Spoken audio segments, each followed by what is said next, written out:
हुआ मोर मरी हंज न रहियो हिकिड़ो वरी वतन थियो कूड़नि ऐं कानेरनि जो। अचो असांजे वीडियो सूर्य बादशाह जे बारे में थियण वारो वीडियो पसंदि अचे वीडियो शेयर ज़रूर कजो। सिंधड़ी सारी सारी सिंधड़ी सारी जो नारो सूर्य बादशाह। सूर्य बादशाह 13 सफ़र 1327 हिजरी मुताबिक़ 4 मार्च 1909 में खेरपुर भरसा पीर ॻोठ में जन्म वरितो।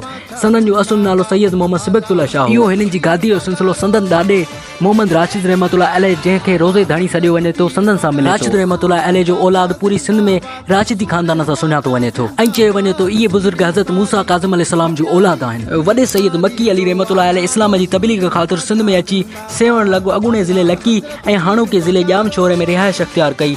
उहे इन करे लकियारी सादात बि सॾिया वञनि था। पीर साईं पगारो राशिद रोज़े धाणी रहमतुल्लाह अलैह वक़्त जो वॾो अहले अल्लाह थी गुज़रियो आहे। संदन इल्म ऐं फैज़ ॾिसी लखे माण्हू मुरीद थिया। अहिड़ी तरह पगदार खे पागारो ऐं जमायत खे हुर्स ॾियो वञे। पीर साहब पागारो ऐं संदन जमायत इस्लाम जी सरबुलंदीअ ख़ातिर हमेशह कोशार रहिया आहिनि। अंग्रेज़नि जॾहिं सिंध ते कब्ज़ो कयो त पीर साहब पागारे ऐं उन्हनि जे ग़ैरतमंद हुरनि उन ख़िलाफ़ वेड़ शुरू करे छॾी, जंहिं करे साईं पीर साहब पागारे ऐं जमायत ते ॾाढा ॾुखिया ॾींहं आया।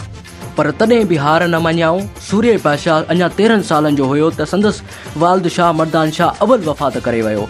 पाण संदसि नंढी उबईअ में रोज़े धणीअ जा सजादा नशीन थिया। अंग्रेज़ी सरकार हिन नंढी उमिरि वारे पीर साईं पागारे खे पाण ॾांहुं राग़िब करण लाइ किताब ऐं तलवार ॾियण जी आछ कई, पर पाण पीर साईं पागारे इहो चई इनकार करे छॾियो त असांखे पीर साईं पागारे जो ख़िताब ई काफ़ी आहे। अंग्रेज़नि खे संदन इहा ॻाल्हि कोन वणी, तंहिं करे 26 मार्च 1930 में हथियार रखण जो बहानो करे संदन खे गिरफ़्तार कयऊं।